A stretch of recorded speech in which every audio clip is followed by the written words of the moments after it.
So today we are going to do the basic rules of subject-verb agreement, and for subject and verb to be in agreement, we need to understand the very basic rule that a singular subject needs a singular verb, a plural subject needs a plural verb. So if the subject is singular, it will need a singular verb, and a plural subject will need a plural verb. Okay. For example, the person, if we are using single in number, then we use singular verb waits. But if we use plural, like the people, then we will use wait. And just for some basic information, the way we had in our number, okay, in the concept called number in English, if one person is written as boy, okay, more plural is written as boys, but it is reverse, okay, it is just the reverse, the opposite in verb. So if a verb includes s, that means agar हमने waits लिखा है, that is a singular verb, okay. So अगर कहीं पे s है किसी verb में, तो वो सिंगुलर है, और प्लूरल है अगर उसमें एस नहीं है. Okay, this is one very basic about this particular thing कि वर्ब हमें कैसे आइडेंटिफाई करनी है. So a singular verb is that which has an S in it, and a plural verb is that which does not has an S in it. Okay, जिसमें S नहीं होता वो हमारा प्लूरल वर्ब बन जाता है. Okay, you need to remember this.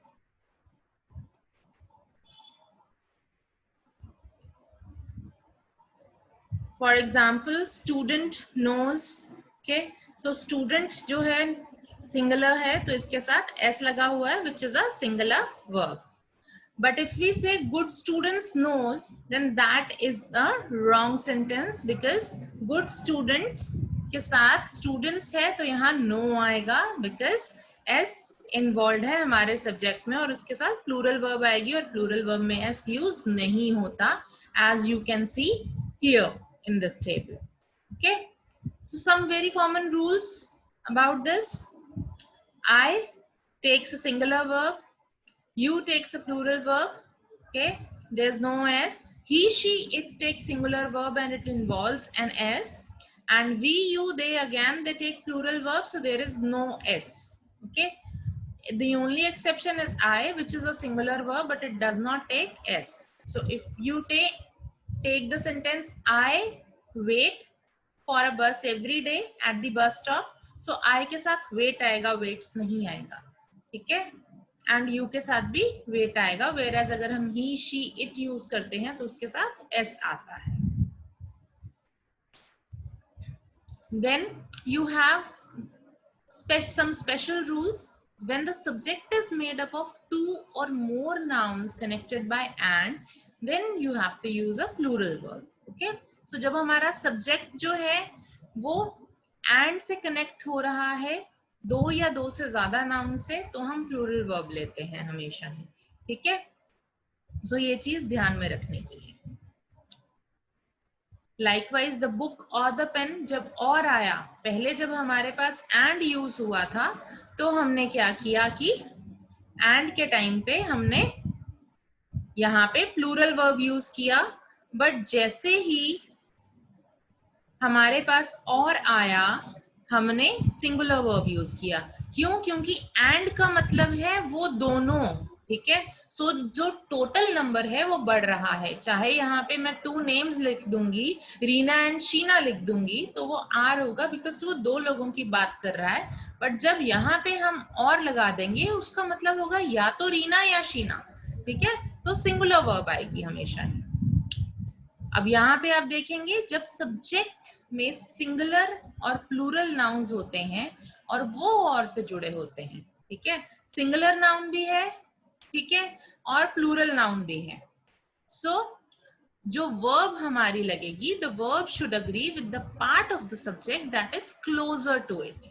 ठीक है, ये सब्जेक्ट वर्ब अग्रीमेंट का एक बहुत इंपॉर्टेंट रूल है। जब हमारे सब्जेक्ट बढ़ जाते हैं, कंपाउंड सब्जेक्ट होते हैं या जब कलेक्टिव नाउन्स होते हैं, तो जो भी जहां वर्ब लगनी है उसके नजदीक वाला जो हमारा सब्जेक्ट होता है उसके अकॉर्डिंग हमारी वर्ब की फॉर्म होती है, not with the whole part. पूरे को नहीं आप देखेंगे, आप सिर्फ लास्ट वाला देखेंगे। जो लास्ट वाला वर्ड है या आपका सब्जेक्ट है जो वर्ब के बिल्कुल साथ है, वो हमारा सिंगुलर है या प्लूरल है। तो प्रेसिडेंट सिंगुलर है, वेयर एज असिस्टेंट्स प्लूरल है। अब असिस्टेंट्स दूर हो गया तो प्रेसिडेंट के अकॉर्डिंग हमारा सिंगुलर वर्ब ही आएगा।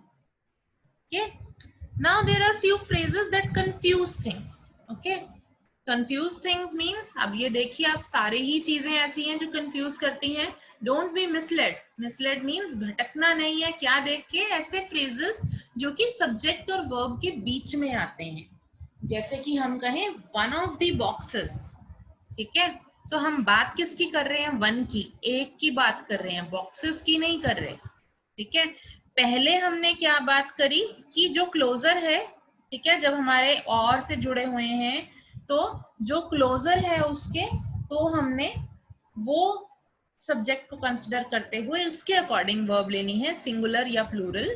बट जैसे ही हमारे पास कुछ इस तरह के फ्रेजेस आते हैं, वन ऑफ द बॉक्सेस, अब बॉक्सेस की बात हो रही है पर उसमें से एक, ठीक है, one of my friends can sing a song, या one of my friends sings a song every day, ठीक है।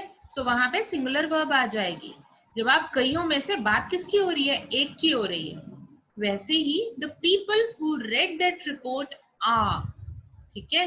अब वो लोगों की बात हो रही है तो लोग प्लूरल है तो आर यूज हो रहा है उसी अकॉर्डिंग।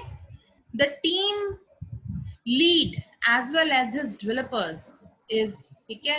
सो एज वेल एज यूज हुआ, बट किसकी बात हो रही है? मेनली टीम लीड की बात हो रही है, उनके लीडर की बात हो रही है, तो वो एक ही पर्सन हुआ। सो जब एक ही पर्सन की बात हो रही है मेजरली, हमारी बात किसकी हो रही है, हमने उसके अकॉर्डिंग वर्ब यूज करनी है।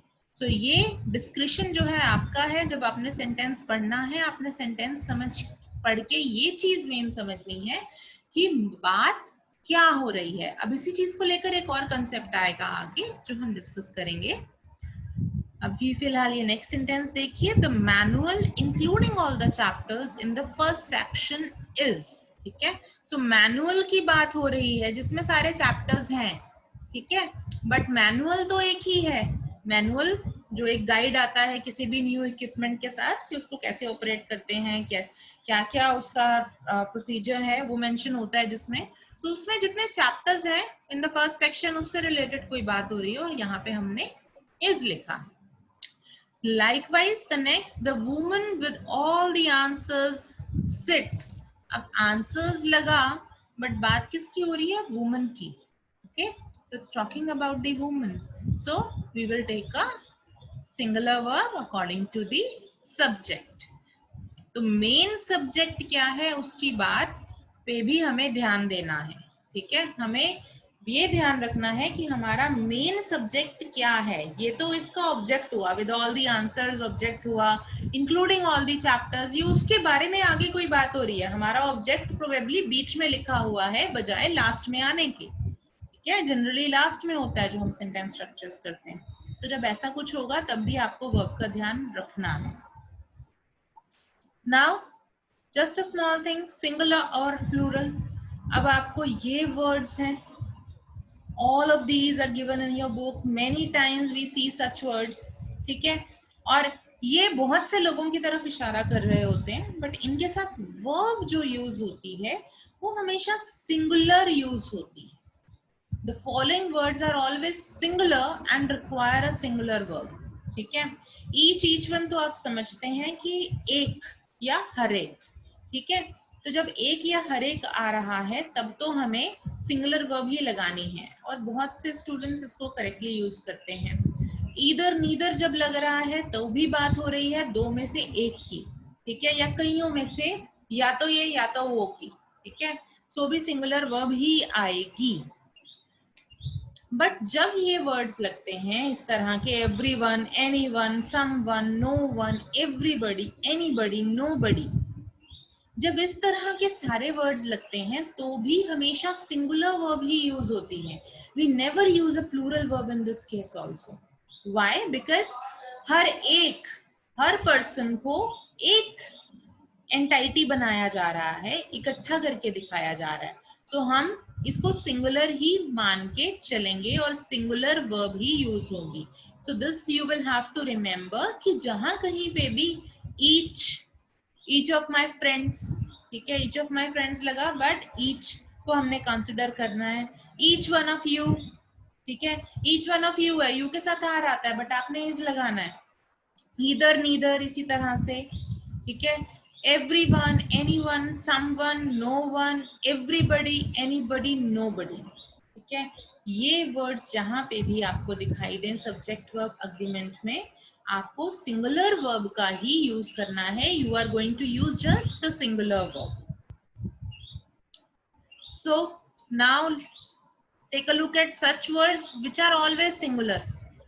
ठीक है, एस लगा हुआ है इनके साथ, ठीक है, बट ये हमेशा सिंगुलर होते हैं. Even though the following nouns end with an S, they are singular and require a singular verb.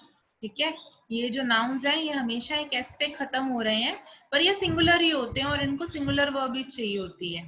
ठीक है, civics is very interesting. Mathematics is my favourite subject. ठीक है, डॉलर्स, न्यूज, ठीक है, न्यूज का फुल फॉर्म आपको पता ही है. ठीक है, नहीं पता तो जस्ट टाइप करो. ऑलराइट, सो ये सब इसी तरह से कुछ और, जिम्नास्टिक्स, स्टैटिस्टिक्स, ठीक है, ये सब क्या है, नेम्स हैं जिसमें एस आता है. तो ऐसे नेम्स जिनमें एस आता हो वो प्लूरल नहीं होते. ठीक है, billiards, that's the name of a game. अब ये सब क्या है, नेम है जिसमें एस आता है, जो एस पे खत्म होते हैं, बट एक्चुअली प्लूरल नहीं होते. सो आपको उस हिसाब से इनको यूज नहीं करना. You just need to keep that in mind.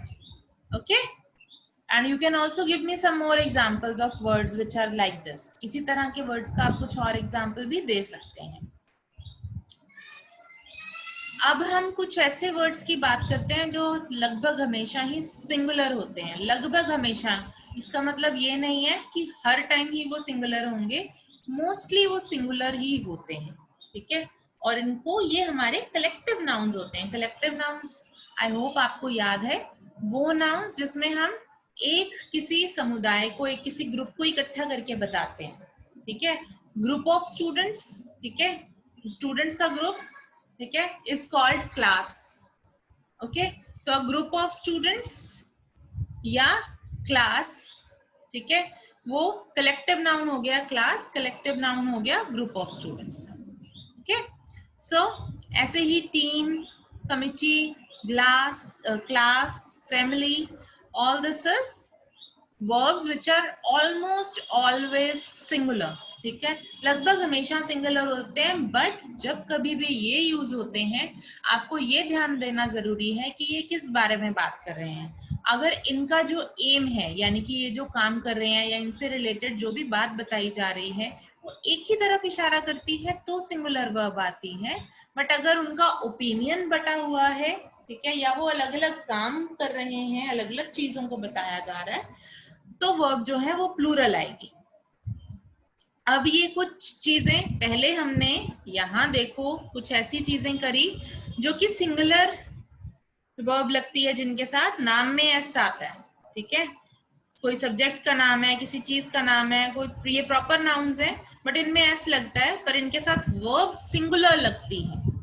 Where as ये भी हमारी नाउन्स हैं जिनके साथ एस लगता है, पर इनमें प्लूरल वर्ब लगेगी हमेशा. ठीक है, वो लगने का रीजन सबसे बड़ा ये है कि यहाँ पे एक किसी पेयर की बात हो रही है, किसी एक चीज की बात नहीं हो रही, किसी पेयर की बात हो रही है. अब जैसे सीजर्स है तो हमेशा pair of scissors. I have always mentioned in the class that it is always scissors, not scissor. Okay, likewise tweezers, trousers, pants, shears, jeans. Okay, you can also tell me few more examples like this. ठीक है, सो इन सब के साथ हमेशा plural verb लगती है.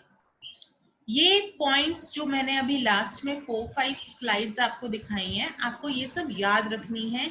You will have to remember all these rules and it will be very easy for you if you will make sentence out of this. Like Caesar से related एक sentence बनाओ और उसमें देखो कौन सी verb लग रही है. अगर आप करोगे, I could have given you examples the way I have done in the other presentation, but I have not done so. मैंने ऐसा नहीं किया क्योंकि मैं purposely चाहती हूँ आप sentences बनाओ और लिखो, उससे आपके mind में ये हमेशा के लिए feed हो जाएगा कि ये 4 जो चीजें मैंने आपको लास्ट में बताई हैं, पहली ये slide, first this one, then this one and this last one. इसमें जो टर्म्स हैं इन पे बेस्ड आप सेंटेंसेस बनाएं और सोचें कि इसके साथ वर्ब कौन सी लग रही है और क्यों लग रही है. Then these things will remain in your mind forever and ever. Okay, so that's all for the basic rules of subject verb agreement. Okay, so this is all that concerns you. I hope you have understood it very well.